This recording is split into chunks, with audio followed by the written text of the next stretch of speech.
First, live, local. This is Fox 12 Now.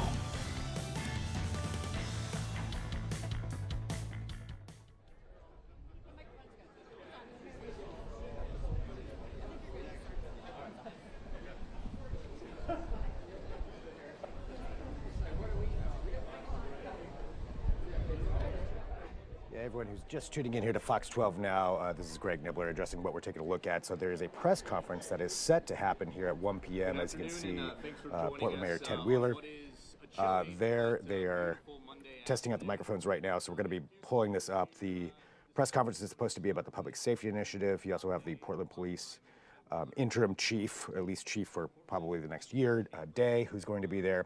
And presumably this is an update on some of the initiatives, but we don't know entirely. But let's go ahead. Good afternoon. Several years ago, when I was the Central Precinct Commander, I was walking up to a meeting up on Southwest Broadway, much like I did today. It was a little bit warmer, but it was one of these beautiful Portland afternoons. And I was standing at the corner of Broadway and Yamhill, and I was getting ready to head southbound, full uniform, and there was a lady standing next to me, and the light was still red for pedestrians to cross, and she just walked right across the street. And I'm thinking, I'm standing right here in full uniform, and what do I do about that? Because technically that's a violation of the law. And it occurred to me as I looked around, there was no traffic coming, there was no interference. She just used her discretion, went across the street. Now, the purpose of this story isn't to suggest that we should all just disregard traffic control devices. But what happened afterwards, for me, is the purpose of the story. As I recognized at that time that oftentimes as police officers, we're really skilled and adept at trying to identify what the issues and the problems are as they relate to the legality of people's behavior, which is what I do and expect our officers to do. But really, how do we know what to focus on? How do we know where the needs are? How do we know where to put our attention, especially in a time of such limited resources? Resources are people, time, and money, in my opinion. So at that point, I went back to finished my meeting on Broadway, and I went back and I met with the Central Precinct team. And I said, you know, we need to get to know the people of the city of Portland so that we can understand what their priorities are. And maybe they are people violating pedestrian control devices, but I imagine they might be more significant, number one. And number two, they might have more information that would lead to other problem-solving initiatives. So back when I was at Central Precinct, we launched a walking patrol in downtown and over in the southeast side, much like we're going to be announcing here today. And the direction seems a little bit counterintuitive, but the direction I'm asking from the members of the Police Bureau are to come out and simply be present, to just start with being engaged. This is in addition to the enforcement actions we're already taking. This is in support of our bike squads, our relationship with the Oregon State Police. But we are going to be increasing our presence in the downtown core for a period of time to try and reconnect with some of that ongoing relationship that is so vital in helping us to be able to understand how to better solve some of the challenges that we're facing. So from my position all the way on down, I'm asking all members of the organization to get out. We're going to have teams starting next couple of weeks, a couple of teams a day. Like I said, I'll be participating in that. My command staff will be participating in that. And this really aligns with my three primary goals. The number one of reducing crime and the fear of crime through community engagement. Walking patrols through all of policing history have always been one of the primary ways for us to connect with the community, both with business leaders, people living on the streets, citizens, volunteers, tourists, etc. It puts us on the ground, right next to folks on a daily basis. So this is consistent in reducing crime and the fear of crime because it also creates a police presence, which we know historically does deter criminal activity. I use the example of putting a police car on the side of I-5. You slow down when you see it. Secondly, around transparency and accountability, this makes us more available, more approachable, more transparent in our actions and our behaviors. And finally, around personal growth and development, I see this as an opportunity for our members to be encouraged because I know they're going to have positive experiences and interactions with community and get a chance to really emphasize our respect and desire for greater community engagement. So in a couple of weeks, right before the start of the holiday season, still finalizing a start date, we're going to be having a couple of teams a day, 2 to 4 officers a day, focusing in the downtown core, walking around, making themselves available. If they have to or see and engage in enforcement, that's acceptable, but that's not the mission, so I'm not expecting them to ignore what's happening around them. But my hope is that they will reestablish a connection with all members of the community and therefore maybe come up with some practical solutions to provide information back to us and our strategy for problem solving. Over that time period, we are going to continue to partner, as I said, with the bike squads and the state police. But I think this extra presence is going to really give us some new insight into the challenges that we're facing. With that, I think we're going to run this from first week before Thanksgiving until the 1st of January. We're going to do it specifically at this time period so that we're covering the holiday season. I know how important the downtown shopping season is. I know that my wife and I like to be downtown. We want to be able to see the Christmas tree lighting or the other events that are occurring. So it's very intentional. We're going to be gathering data from this time period. We're going to be asking our members to record who they talk to. Record meaning just the number of people they talk to, not record like here's name and dates of birth, but just record the number of people they talk to. At the end of the day, we talk to 50 people, 100 people. And then we're also going to be working with our Strategic Services Division to see what kind of impact we may or may not be having on the crime numbers, on the calls for service, some of the traditional ways in which we measure how we are doing in our role as police officers. But primarily, my goal is to reestablish a greater police presence downtown, increase the belief and the real sense of public safety, and promote this really important time of year for our downtown businesses and downtown community. With that, Mike, are we going to turn it over to the mayor? Thank you, Mayor.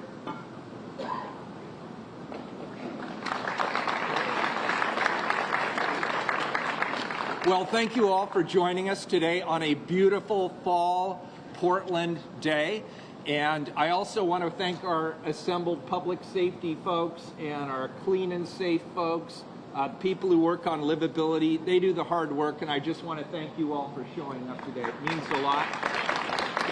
And I believe a couple of my commissioners are here. I saw Dan Ryan somewhere, Commissioner Dan.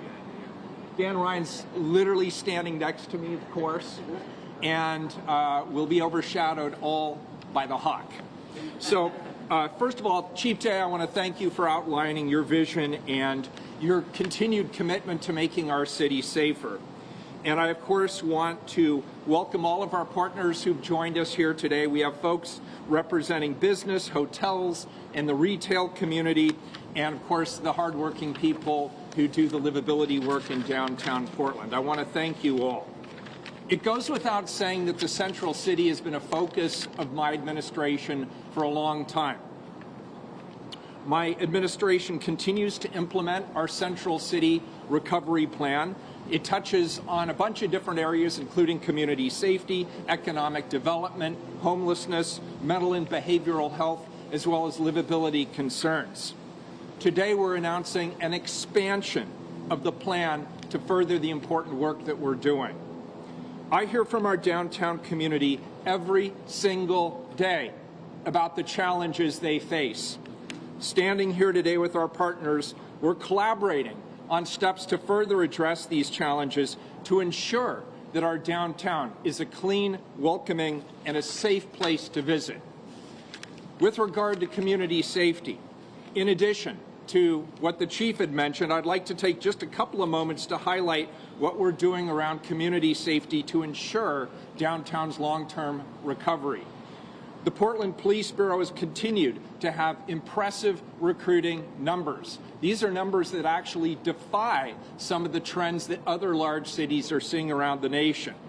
Last year, PPB hired a total of 154 sworn and unsworn safety staff, including 79 sworn officers, 19 public safety support specialists, and 51 professional staff members.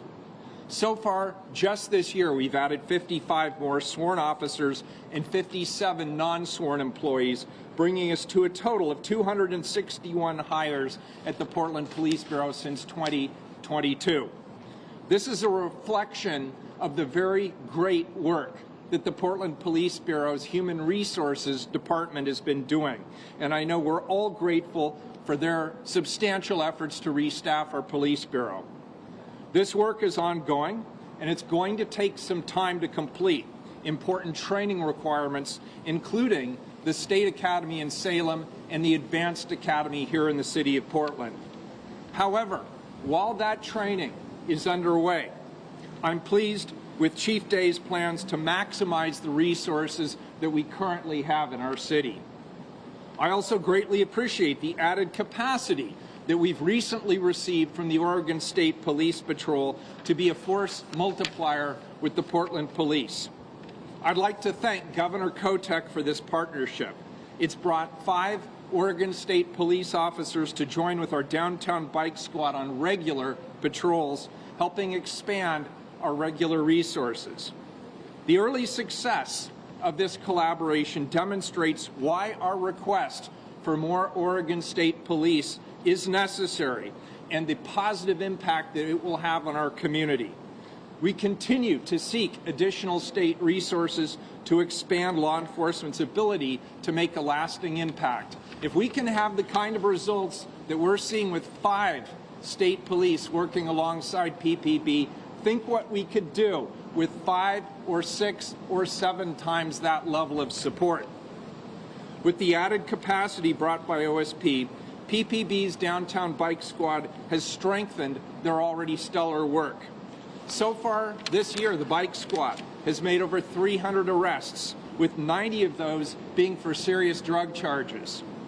Conducted 7 retail theft missions, resulting in 32 arrests.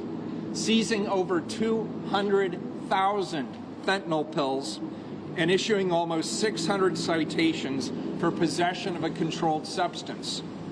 Likewise, the Portland Police Bureau and regional safety partners have conducted multiple retail theft missions targeting organized retail theft in the downtown area as well as in other parts of the city of Portland. We're partnering with the District Attorney's Office to add dedicated prosecutors whose focus will be on prosecuting these cases and making sure that they stand up in court. To emphasize our commitment to safety in downtown, the city has partnered with our good friends at Downtown Clean and Safe and other public and private sector stakeholders to establish a new hotel safety district, which adds 8 additional private security patrols with further 24/7 coverage in key areas of our downtown.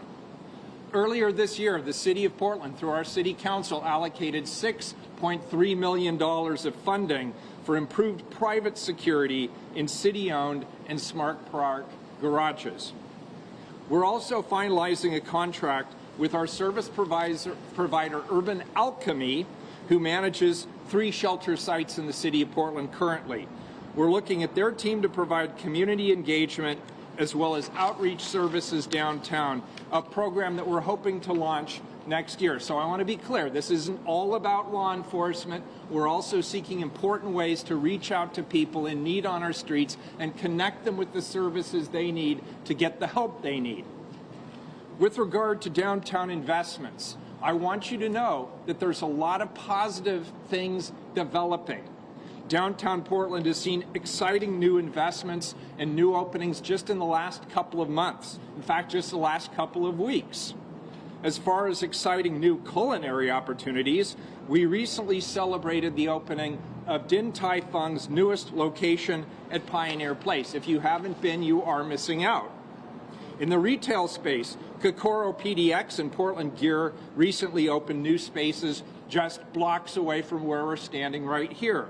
And tomorrow, of course, we're going to celebrate the grand opening of the Ritz-Carlton, which is a $600 million investment in the future of our city.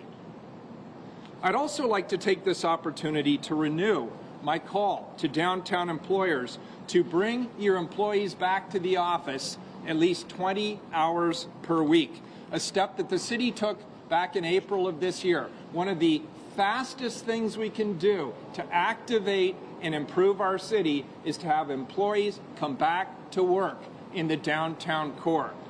The city has found tremendous value in bringing our employees together in the office, collaborating and connecting with one another, and quite frankly, having fun together.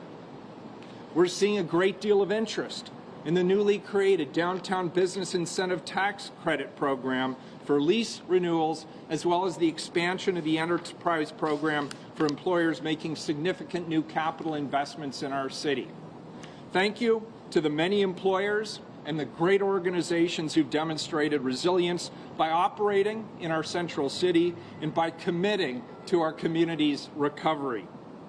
Over the next few months, with the holiday season fast approaching and the weather to match it, downtown is going to host a variety of really exciting events. Many are going to be right here in the heart of downtown, including the Portland Book Festival, the annual tree lighting ceremony, the Portland Holiday Brew Fest, and across the central city, Prosper Portland and Downtown Clean and Safe are sponsoring pop-up retail shops for the holiday season. Always something that our residents look forward to here in the city of Portland. And finally, the popular Portland Winter Lights Festival will again be making a return with tens of thousands of Portlanders activating our city. The city's Public Environment Management Office, or PEMO, continues to clean up trash and graffiti while activating new spaces throughout the city. Since October of last year, the city has cleaned well over 300,000 square feet of graffiti. That's over 6 football fields, for those of you who translate into that metric. Much of this work is taking place, again, right here in the central downtown core. PEMO continues to partner with Downtown Portland Clean and Safe, as well as the Old Town Community Association, to add more street lighting, increasing nighttime safety around the city. A lot of people think it's just for decoration, and it does look beautiful. We get lots and lots of comments about the lights, particularly the ones in the trees, but it's also made a noticeable impact with regard to public safety. This work has lit 75 city blocks, expanding to 1,000 trees and 6 of our downtown parks. We're continuing to build on these efforts and make sure that our downtown is vibrant and safe. Now I'm going to transition to the city's daytime camping ordinance. I've spoken extensively about the humanitarian catastrophe that is the hundreds of unsanctioned, sometimes dangerous, and often squalid homeless camps. We can do better for our vulnerable Portlanders. In June, the Portland City Council amended City Code to update public camping policies, putting us in compliance with House Bill 3115. I've been very clear. My stated goal is to have no unsanctioned camping anywhere in the city of Portland. But that means we also have to provide humane alternatives for those in need on our streets. The city did not begin enforcement of the time, place, manner ordinance initially or immediately. Instead, we made it clear that we wanted to take the time, and we have months since June, focusing on an education campaign to inform the public about the changes and how enforcement would actually work. We committed to providing a 2-week notice before beginning enforcement of that ordinance. This is that 2-week notification. Beginning on November 13th, the Portland Police Bureau will be authorized to enforce the ordinance. However, they will do so in coordination with our Street Services Coordination Team. Importantly, this enforcement will take time and a great deal of collaboration amongst the Portland Police Bureau and the Street Services Coordination Team. So we ask for your patience as well as your understanding as we navigate this complex issue upon the rollout of the program.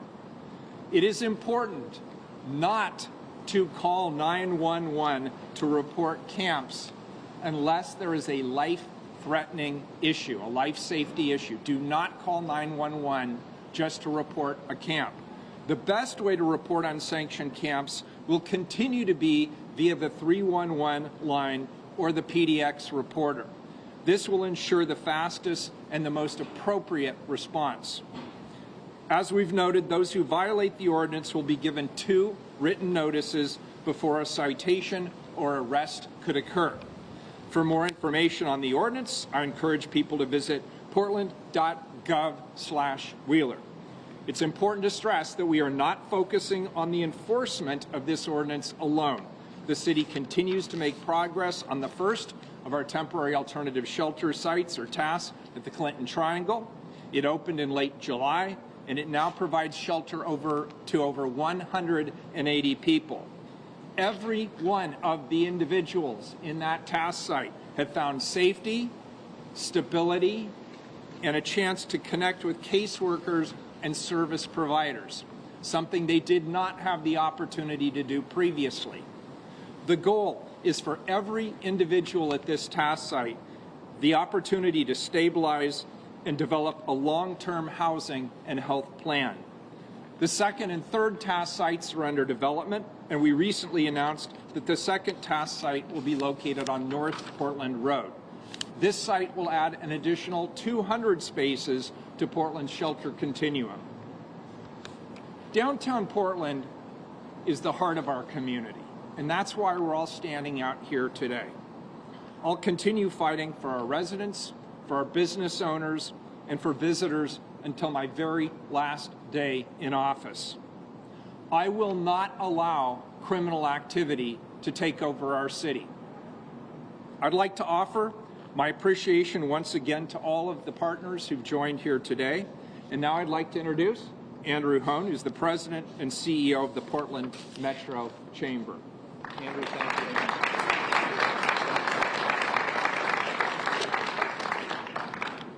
Good afternoon. The mayor truly said it all, but I'm here to announce that we promise that everybody who comes into downtown will experience this weather while you are shopping in downtown. And as soon as you leave, we'll revert to our standard rainy conditions at this time of year. Thank you all so much for being here. This truly is the type of occasion we all celebrate as businesses, as residents, when we talk about the thing that we know is the priority for our economy and for this city. You're standing today in Directors Park, and I think a symbol of the beginning of the revitalization of this center city. And I say that because Downtown Portland Clean and Safe has been investing in the enhanced services thanks to an incredible partnership with Commissioner Dan Ryan that started the private enhanced service district services here in this beautiful place and make it possible for people like Chumba, who's here with us today and is opening his store right here in the glass kiosk starting shortly. So please.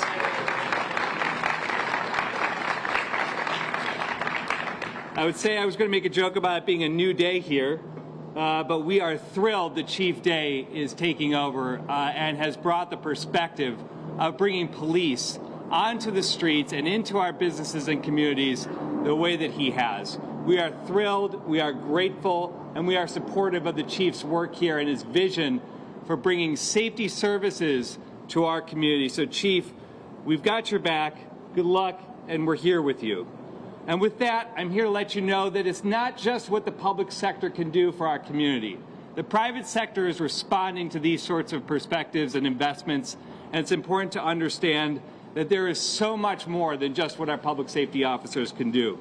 The mayor mentioned that starting on October 1st, a hospitality district has been set up in our center city, where both police and, of course, private security will be making the rounds. And this is 2 added staggered shifts from mid-afternoon through the evening until the early hours of the morning in the downtown core. Each of those shifts adds 4 additional public safety officers between the hours of 6 p.m. and midnight. To overlap, these officers means we have 8 public safety officers overall alongside our regular shift folks. This makes a difference for the visitors that come to our city. And let's talk about street outreach. Downtown Portland Clean and Safe has also invested in making sure that our unhoused and unsheltered neighbors going through mental health and chemical addiction crises are supported. We're joined by 2 representatives of the Hope Van and Bybee Lakes who are on the streets Monday through Thursday, 8 a.m. to 4 p.m., making sure those in need can navigate to critical services. And of course, everybody's favorite resident of downtown, the Hawk. You may be wondering, why is there a hawk at a press conference? Well, of course there'd be a hawk. It's Portland, and we do things differently here. But there's more than challenges to bus public safety. We know that crows pose an imminent threat to our livability here in the center city during the winter months, and because of that, the private sector is stepping up and will be releasing, as of November 1st, Neil Patrick the Harris, yes, that's its name, to patrol the streets and to make sure that not only are you safe on the ground with our added investments in public safety that you've heard today, but above as well. And past that, the private sector is responding. Starting on November 8th, 9 new pop-up stores will be emerging in the center city to add to the retail vitality that you see in and around you every single day. Our stores make up the fabric of our community and make it so unique, and it is because of these independent retailers that visitors and shoppers will have more options here in the center city starting on November 8th, and we couldn't be more excited. And I'll just close with this. Public safety has been a hidden tax for far too long. It has driven up the cost of operating a business, about living and enjoying the center city. And that's not fair to anybody. We need accountable public safety, and you're hearing the commitments right here. The private sector is responding, and we know that the brightest days of downtown Portland's future are ahead of us. And we just want to say thank you to the work of the mayor, his entire team, to the incredible investments by our travel community. I know Travel Portland is here with us today. This is a community affair. It will take all of us to get this city to the place that we know where it can be. With that, thank you all, and we'll see you in downtown Portland. All right, there we go. So coming back on here, just taking a look at this, it looks like the press conference for the most part is wrapping up. And just to recap what we just saw there, so we had Portland Police Chief Day, who first started speaking. Then you had Portland Mayor Wheeler, highlighting some of the different ways that they're taking a look at the public initiatives that they had, the public safety initiatives, increasing engagement, Portland Police engagement with the community as a whole is one of the big things that they just did mention, at least the Portland Police Chief did, wants to increase patrols going out there. They said that's going to be starting, I believe, the week before Thanksgiving, going into January, where they're going to have representatives, including himself, who are going out and speaking to the community, listening to people. Further adding, as they said, patrols downtown, especially around the holiday shopping season and all the events that are going on. The events were a big thing that Mayor Wheeler highlighted, saying that the Portland Book Festival is happening, tree lighting, Brewfest. They're going to have some pop-up retail shops that'll be occurring here during the holiday season, and the Winter Lights Festival. So highlighting that they want to make sure that those are safe. Mayor Wheeler also said that they want downtown to be a clean, welcoming, and safe place to visit. That's part of what he mentioned. And talking about the Portland Police Bureau hiring over this last year, 154 safety staff, including 79 sworn officers. They said they have missions targeting organized retail theft. Again, looking at some of the highlights that we came through here, you can see Police Chief Day is coming back on there. Also, on November 13th, the Portland Police Bureau has been authorized to start enforcing the no camping ordinance. But that will be in coordination, they said, with other organizations, other street services teams. They said do not call 911 for those camps. Call 311. 2 written notices will occur before an arrest. Will be given before an arrest will occur. So a lot associated with that. There's a lot of information that just came out during this conference. Some stuff we knew before. Some things announcing, further initiatives that they have to go along with this safety initiative, the public safety idea. So we will have all of that recapped at kptv.com, and I know we've got Connor McCarthy who's out there covering this as well. So expect a lot of reporting on this and a lot of updates about what was said here at this press conference later on today. So follow us at kptv.com, follow us on our social media channels, and of course the news coming up at 4 p.m. And if there's more breaking news that comes out of this, we'll have that right here on Fox 12 Now. But we do have to wrap up this live stream because we're going to be back in just a couple of minutes. We're going to be talking about the Rip City Remix, which, in case you don't know, the Trailblazers G League team, all their games are going to be broadcast on Fox 12 Plus. So we've got the director of marketing joining us here at 1:30. So wherever you're watching us, just come right back to this platform. That's where you'll be able to join in that conversation. For now, we're signing off of this one. We'll talk to you in just a couple of minutes.